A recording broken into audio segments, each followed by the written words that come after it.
Learn English through story. The Stranger in the Night.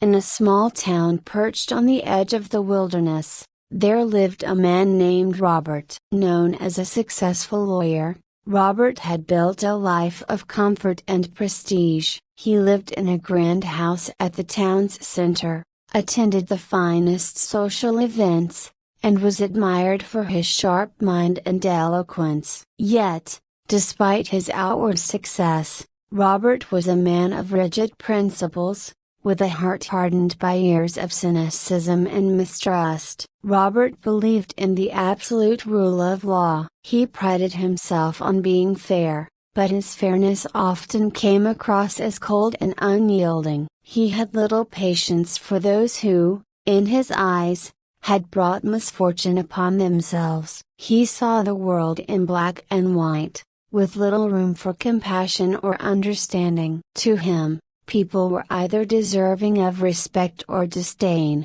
with nothing in between. One winter's evening, as Robert sat by the fire in his opulent study, a violent snowstorm began to blow outside. The wind howled through the town, rattling windows and burying everything under a thick blanket of snow. Robert, ever the pragmatist, was grateful for the warmth and security of his home. He sipped his brandy, enjoying the crackling of the fire, when suddenly, there was a knock at the door. Frowning, Robert wondered who could be calling at such an hour, especially in this weather. He considered ignoring the knock, but it came again, more insistent this time. With a sigh, he rose from his chair and made his way to the door. When he opened it, he found a man standing on the doorstep, shivering from the cold. The man was dressed in tattered clothes, his face gaunt and pale,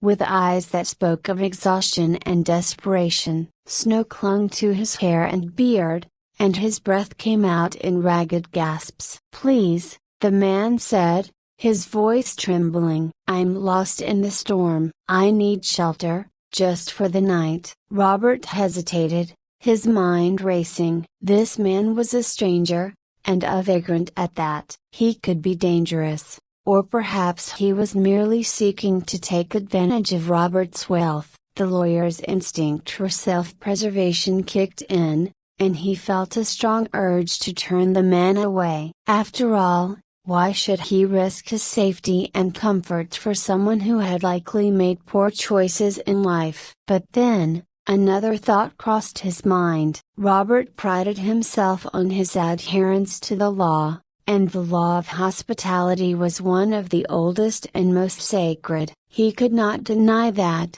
by turning this man away, he would be violating a principle that he held dear. Reluctantly, Robert stepped aside and gestured for the man to enter. "Come in," he said curtly. "But only for the night. I'll expect you to leave in the morning." The man nodded gratefully and stepped inside, leaving a trail of snow and slush on the polished floor. Robert led him to the kitchen, where he offered him a simple meal of bread and soup. The man ate hungrily, and as he did, Robert couldn't help but notice the gratitude in his eyes, despite his own reservations. As the man finished his meal, Robert asked, "What brings you to this town, and why are you out in such weather?" The man looked down at his hands, as if ashamed. "I lost my job a few months ago," he explained. "I've been wandering from town to town,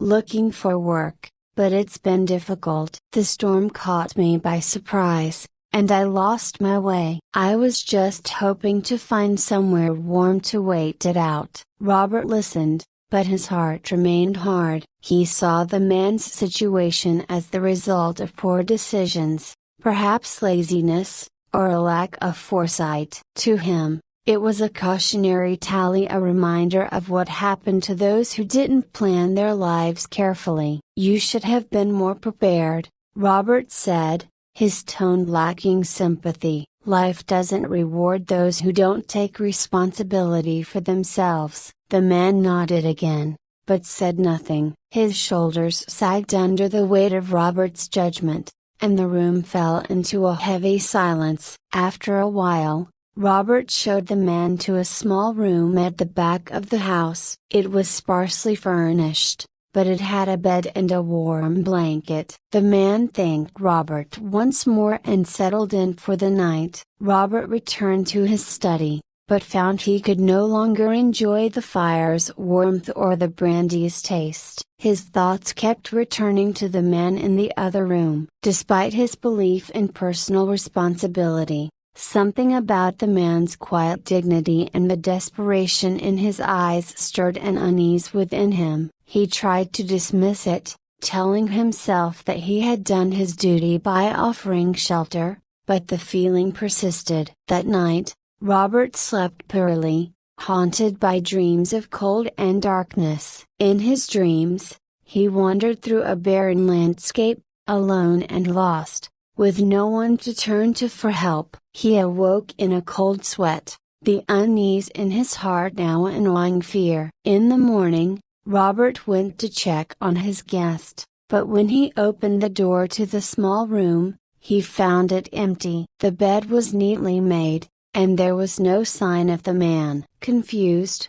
Robert searched the house, but the man was nowhere to be found. It was as if he had vanished into thin air. As Robert stood in the empty room, a sudden realization struck him. The man's presence had been more than just a chance encounter. It had been a test of his character, a test that Robert feared he had failed. He had offered shelter, yes, but without kindness or compassion. He had judged the man harshly, without understanding his struggle or extending a hand of true empathy. From that day on, Robert was a changed man. He began to question the rigid principles that had governed his life for so long. He realized that while the law was important, it was not the only measure of a person's worth. There was room for compassion, for understanding the struggles of others, and for extending kindness even when it was not deserved. Over time,